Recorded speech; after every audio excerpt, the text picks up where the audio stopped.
हरियाणा की हर अपडेट के लिए बेल आइकन दबाएं और सब्सक्राइब करें STV Haryana news. Haryana news के संवाददाता रमाकांत ने झज्जर से कांग्रेस विधायक गीता भुक्कल से खास बातचीत की। बातचीत में क्या कुछ खास रहा, सुनिए।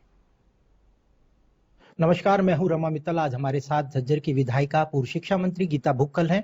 राजनीतिक हलचल के बारे में लगातार प्रदेश में जो महंगाई बढ़ रही है, पूरी तरह से जो भारतीय जनता पार्टी और जसपा की सरकार है पूरी तरह विफल होती नजर आ रही है।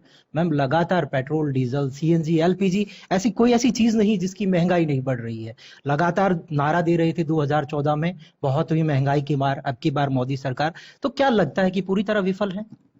देखिए, जहां सरकार पूरी तरह से विफल है, आम आदमी के ऊपर इसकी बहुत एक भारी चोट पड़ रही है। न केवल गैस के सिलेंडर्स लगातार जिनका रेट बढ़ता जा रहा है, पेट्रोल डीजल जो कई जगह पर 100 के पार हो चुका है, सरसों का तेल 200 के पार हो चुका है। एक गरीब व्यक्ति जिसको राशन में सरसों का तेल मिलता था, सरकार उसको तेल देने में नाकामयाब पूरी तरह से रही है।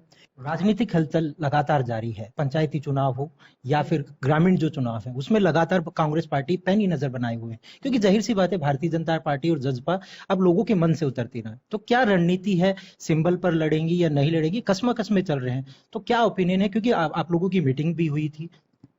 देखिए, इस समय जो है पंचायती राज के चुनाव जो कि ड्यू हैं, सरकार को सही समय पर वो चुनाव जरूर करवाने चाहिए। लेकिन क्योंकि सरकार पूरी तरह से विफल हुई है, लॉ एंड ऑर्डर की स्थिति बद से यहाँ पर बदतर होती जा रही है। बीजेपी और जसपा का जो रुझान एक किसी वजह से लोगों का था, वो पूरी तरह से मन से लोगों के उतर चुकी हैं। चौधरी ओम प्रकाश चौटाला है, जेल से बाहर आ गए हैं, क्या चुनाव में असर पड़ेगा? लगातार अभय सिंह चौटाला भूपेंद्र सिंह हुड्डा पर निशाना साधते हैं कि आप वकील कर लीजिएगा, आपकी बार आपका नंबर है, इस तरह की बयानबाजियां चल रही है, किस तरह से देखते हैं?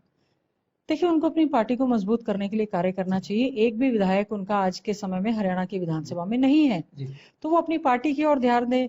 चौधरी भूपेंद्र सिंह हुड्डा जी एक बहुत ही कद्दावर नेता हैं, बहुत ही अच्छे ढंग से उन्होंने 10 साल तक एक मुख्यमंत्री के तौर पर जनता की सेवा करने का, मुख्य सेवक के रूप में काम करने का काम किया है। केंद्रीय नेतृत्व समय रहते हुए फैसला नहीं लेता है, तो लगातार जो पार्टी है भारतीय जनता पार्टी है, जसपा के नेता ये कह रहे हैं कि 2 फाड़ हो सकती है कांग्रेस, उसमें कहीं ना कहीं हुड्डा साहब अलग पार्टी बना सकते हैं, इस तरह के रूमर है। उसको आप किस तरह से देखते हैं?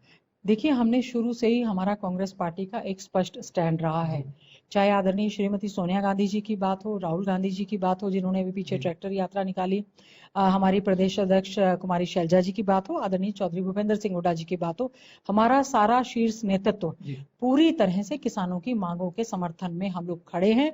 हम लोगों का समर्थन पूरी तरह से किसानों के आंदोलन के साथ है। हम हमारे किसान को, हमारे अन्नदाता को हम किसी भी प्रकार से, इस प्रकार से सरकार की नीतियों की वजह से लुटने पिटने नहीं देंगे। ये थे हमारे साथ गीता भुक्कल। उन्होंने साफ तौर पर कहा भारतीय जनता पार्टी और जसपा पार्टी पूरी तरह से विफल रही है, और अब जब चुनाव आएंगे तो साफ तौर पर जो पब्लिक है वोट से उनको कहीं ना कहीं वो चीजें भी बताएंगी, कोरोना काल हो या फिर लॉ एंड ऑर्डर हो, हर तरह